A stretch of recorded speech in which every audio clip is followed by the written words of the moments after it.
everyone. July 1st is the deadline for persons to get their applications in if they would like a street tree.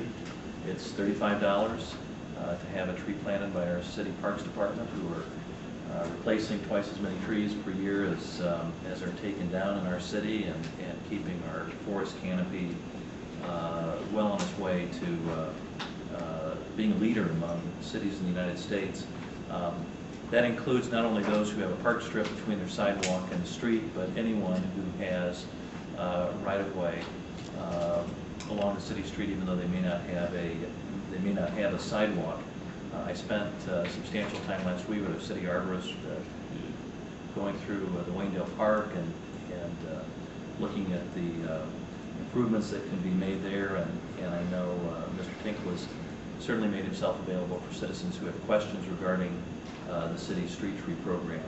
The other thing I wanted to make note is that with the governor's proposal and with the struggle that they have, there was a meeting of the Indianapolis Capital Improvements Board this morning, and the chairman of that board said it may very well be their last meeting, as duties are transferred away from the Indianapolis Capital Improvements Board.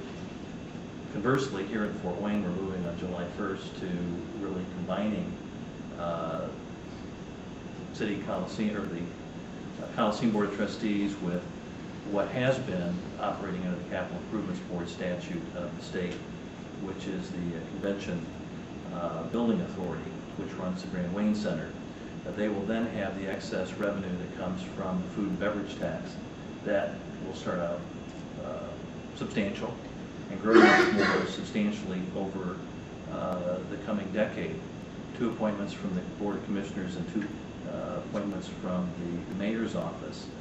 I think with what's happened in Indianapolis, we don't want that to happen in Fort Wayne.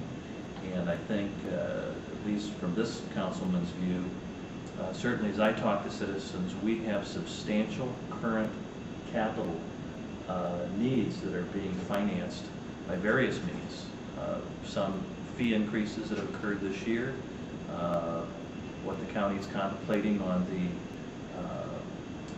wheel tax, and various other bond issues and other financing. You know, in my district, it's septic tank replacement with city sewer systems are hitting people who, often elderly folks, who may not have the ability to do the financing that's requested of them. I think I would hope that as we move forward in the coming weeks, that the City Council may have that discussion of asking those who are involved with the Capital Improvements Board to consider applying that extra food and beverage tax revenue to current capital expenditures that we're asking our citizens to bear.